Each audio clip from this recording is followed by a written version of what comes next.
Hey everyone, and welcome back to Explore Your Dark Side. My name is Stephanie Bosch, and today I have a quick video for you, and I want to talk with you about a book launch I have been to last week, and it's this book here. It's see, Why So Many Incompetent Men Become Leaders. And this book is written by a guy. It's written by Dr. Tomas Chamorro-Premuzic, so I hope I pronounced that properly. And it's published by HBR, so Harvard Business Review. So the title is obviously rather provoking, and I mean, we could open up a discussion whether a woman could write such a book, or whether this would be then, feminist hat on and blah blah blah, or whether it's okay, or we just take it as it is. So it's written by a man. It has been written based on a published article which was on the HBR website, and it was rather popular.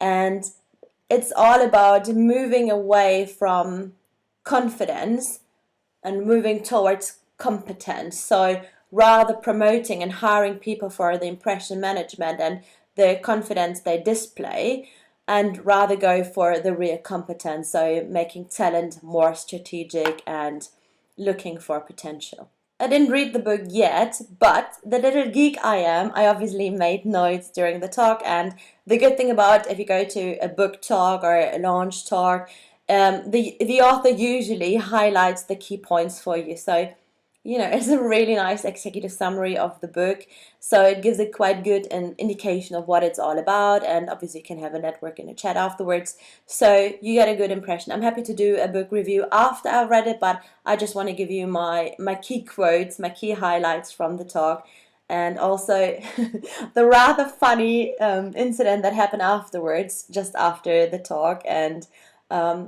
yeah, I think it's interesting what happens, especially regarding the male point of view for this book. So one of the key messages Tomas said was, women deserve the right to be as incompetent as men. And again, this is obviously, again, rather provoking, but I really love it, because for women it's way, way harder to be incompetent and to be promoted than it is for men. Another quote he said, or another statement he made is, and maybe I just should add that this whole book is based in research, so this is scientifically proven, so it's not just, oh, that's his opinion or that's anyone else's opinion. No, this really is backed up by science. So one thing he said is, if organizations selected leaders based on talent and potential rather than confidence, we would need certain policies to keep up the ratio of men that we currently have. By the way, this is not at all saying that all men are incompetent. That's not part of this. It's just saying that it is quite easy for incompetent men to get into leadership positions. And part of this is obviously due to, because we don't assess risk. We don't assess the risk a person brings into the company, and we don't assess who is the right fit. Not just who is the right talent, but also who is the right potential for future roles, or like how the role can evolve over time. And then the thing I really liked, and this is really important in my opinion, because it does show that it's not to favor women, but it really is to favor talent. The best policy would be actually to focus on talent rather than gender. So it's not about gender, it is about talent. And if we can manage to promote and hire in favor of talent, or at least promote in favor of talent rather than confidence or gender or whatever it might be, then we have actually a more fair process, and the ratio might change. An interesting question that actually came up was, loads of women might actually not be interested in moving up in the hierarchy because of the politics that are being played up in high hierarchy positions in corporate environments. And I think this was actually really interesting. But again, is that then due to the nature of people who have been promoted? Because we all know that not the best people necessarily, or not the best people to lead necessarily become leaders, but often people become managers and being promoted into managerial positions. when they are really good in doing the job, when they manage to hit the quota, hit their goals, hit the targets, and bring on ROI, like return on investment, over a long period of time. So when the moment they're really good subject matter experts and they're really good at what they do rather than being really good at leading people, they tend to be promoted. So this is obviously part of the issue. And the other bit I really liked was he spoke also about how can you measure the ROI a leader actually does make. And this would be about the impact. So assessing leadership performance, how much impact does someone make? That, that's the whole thing around leadership effectiveness, etc.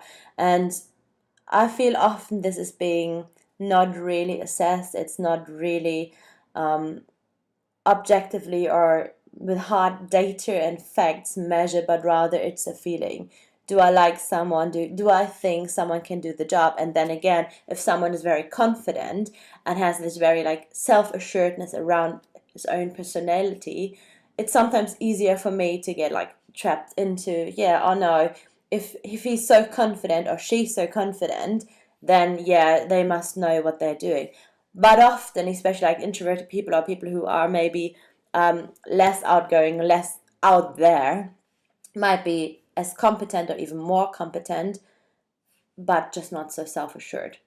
I mean, obviously, again, you can argue then that leaders need to display a certain level of confidence. And I don't want to argue with this, there's like confidence is important, especially if you're a change maker, if you're in front of people. But again, the competence should be part of the deal.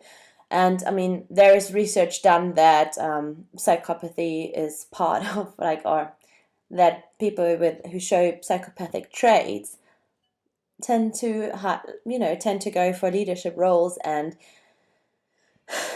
yeah, so again, this is the key points. I didn't read the book yet. I'm happy to do a full book summary. I think what I would like to take away from this and share with you is really this whole point around hiring for competence rather than confidence, because it's not about impression management. It's not how good is someone at interviewing. It's about how good are they really at doing their job. And yes, part of it is totally trainable, but also, are they willing to be coached? Are they willing to improve? Are they willing to learn? Are they willing to grow? Are they willing to lead?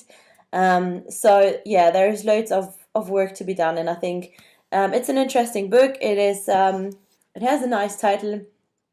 Well, it's a provoking title, but I think this is the only way forward to go with it, because it's really about shaking people sometimes up. And the book itself is, as I said, it's scientifically based, so it's not as provocative as the title.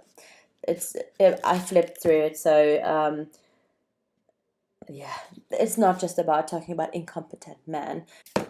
But anyway, so I promised to to speak about the funny bit that occurred after the chat, after the talk at the networking event.